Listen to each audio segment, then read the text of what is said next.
This is the Eye on Annapolis Daily News Brief, keeping you informed about the happenings in Annapolis and the area. Local news, local sports, local events, local opinion, and of course, local weather. The Eye on Annapolis Daily News Brief starts now. Good morning. It's Monday, November 5th, 2018. This is John Frenaye, and this is your Eye on Annapolis Daily News Brief. Friday afternoon at about 5:30, a gunman walked into a Tallahassee, Florida yoga studio and opened fire. He shot 6 people, killed 2, and pistol whipped another at Hot Yoga Tallahassee just after 5:30 p.m. on Friday. So what does that have to do with Annapolis or Anne Arundel County?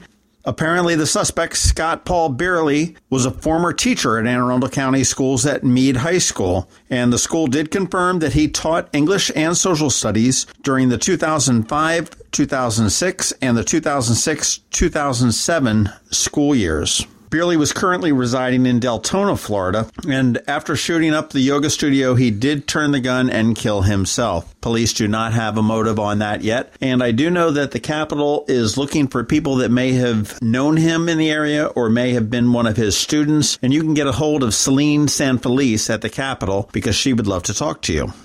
An inmate at the Jessup Correctional Institution in Jessup was found dead in his cell, and another inmate is the suspect. Around 3 a.m. on Friday, police found 44-year-old David Stevenson lying on the floor of his cell at the prison in Jessup. He was unresponsive and he had obvious trauma. Emergency personnel came in, did pronounce him dead at the scene.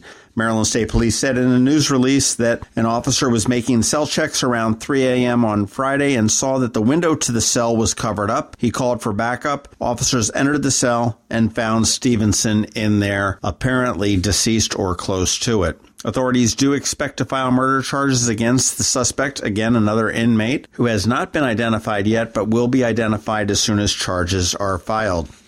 This is a very cool story that came out late Friday afternoon. Anne Arundel County Police have made an arrest in a nearly 9-year-old crime. And back in February of 2010, there was a home invasion in Odenton. 2 masked men entered, shot Michael Temple, who, as a result of his injuries, was a quadriplegic and confined to a wheelchair. In 2015, Temple died, and the Office of the Chief Medical Examiner ruled that his death was a homicide and a direct result of the injuries sustained in the attack in 2010. In 2015, the police put out another call for help to see if anybody knew anything. They didn't get any response. Most recently, what they did is they went to a company called Parabon Nanolabs in Northern Virginia, which offers a product called Snapshot Genetic Genealogy Analysis. And what it does is it utilizes public DNA databases, as opposed to government ones, to run an analysis to see if there is any kind of a match. And lo and behold, there was. The match came back, said that they thought it might have been Frederick Frampton, who was a resident of Glen Burnie, and it came through with a mock-up of what he might look like. Police took it from there, did some surveillance, were able to obtain some DNA from Frampton. They turned around and matched it with the DNA that they had collected from the crime scene, and it was a 100% match. That DNA match, along with 8 years of police work, was enough to convince Judge Pryl to issue a warrant for his arrest on October 31st, and on November 1st, police took him into custody without incident. He is being held at the Jennifer Road Detention Center without bail, and they also identified the second suspect was Jonathan Ludwig, and he will not be charged because he passed away in the last year of a drug overdose. Anne Arundel County State's Attorney Wes Adams said that he will be seeking a grand jury indictment this month to bring the case to trial, and that's some pretty cool police work with some pretty cool technology that we've got going on the side of citizens that are looking to remain safe. Good news for Guinness. People in Baltimore like to drink beer. The Guinness Open Gate Brewery and Barrel House, which is in Baltimore County, has a new milestone to toast. The brewery, which opened in late August, passed the 100,000 visitor mark on October 28th. If the brewery continues to bring in visitors at the same rate, it's going to be on track to surpass their own internal goal of drawing more than 300,000 people by the end of the first year. And who doesn't like a good Guinness beer? If you haven't been up there, it's a very cool place to go tour and see and to check out their new Guinness Blonde, which is brewed right here in Baltimore. All right, that is about it for the top news today. Please make sure you're checking out eyeonannapolis.net throughout the day because we do update it throughout the day. If you're looking for something to do tonight, head on over to Maryland Hall at 7 p.m. The Annapolis Film Festival is bringing a movie that will be released into theaters on December 7th, but it's called Divide and Conquer. It's the Roger Ailes story and his rise up through Fox News and his ouster. There will be tickets available at the door, so check that out, 7 p.m. tonight at Maryland Hall. If you're wondering about the election, it is tomorrow. Make sure you get out and vote if you have not done so already. And if you're interested in what we might think about the election, stay tuned to the Eye on Annapolis Daily News Brief. We're going to be putting out a special separate podcast with our thoughts and predictions on the election. And as anyone knows, we do not do endorsements, but we will speculate as to how it will turn out. And for the most part, we do pretty good. Not always 100% for sure, but not too bad anyhow.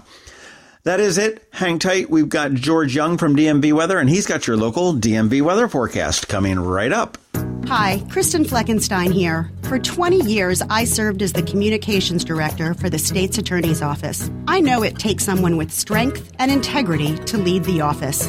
4 years ago, voters overwhelmingly elected Wes Adams. He took over an office that had become dysfunctional and lacked trust. Our communities wanted better than what Ann Lightus had to offer. Wes overhauled the office, instituted training for staff, and worked with Governor Hogan to upgrade technology.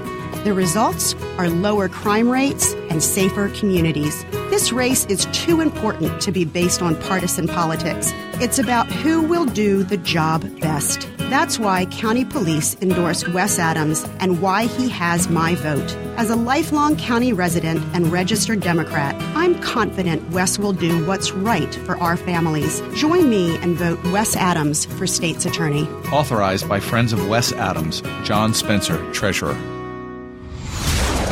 Going out? You need the most up-to-date local weather. Here's George Young from DMV Weather in Annapolis with today's forecast. Hey everyone, this is George with DMV Weather, and this is your Eye on Annapolis forecast for Monday, November the 5th.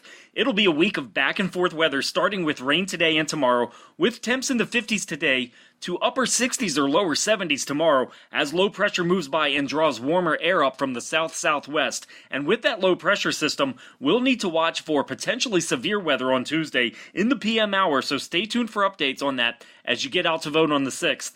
Midweek will then likely clear out for a couple of days of sunshine with 60s Wednesday and 50s Thursday, followed by more showers late Thursday into Friday before sunshine likely returns for the weekend. Okay, that's it for today. Make it a great day out there. Be sure to follow DMV Weather anywhere all the time at dmvweather.com or on social media via Twitter or Facebook, or especially on our free app that you can download from the Apple App Store or Google Play Store on all of your devices by searching for DCMDVA Weather so you can always stay weather informed. This is George Young with DMV Weather. Stay dry out there today and tomorrow, and stay tuned for updates tomorrow on potential severe weather in the area. But remember, whatever the weather outside, have fun and be safe. Imagine your child saying, "Guess what I learned in school today?" At St. Andrews, it happens every day. We asked teachers why. Our innovative educational approach spans indoors and out with challenging academics that inspire and engage. In our small classes, we are able to find the learner in every child, from preschool to 8th grade. See for yourself as St. Andrews hosts an open house at its Edgewater campus, Friday, November 9th from 9 to 11 a.m. or call 410-266-0952 today. You've been listening to the Eye on Annapolis Daily News Brief. Tell your friends and colleagues this is the podcast where you can keep up on the latest with what's going on in Annapolis. And also tell them about our website, eyeonannapolis.net, where you can find even more information. This podcast comes to you every Monday through Friday at 7 a.m., keeping you informed with the Eye on Annapolis Daily News Brief. And take a moment to listen to our other podcast, The Maryland Crabs, released every Thursday at noon.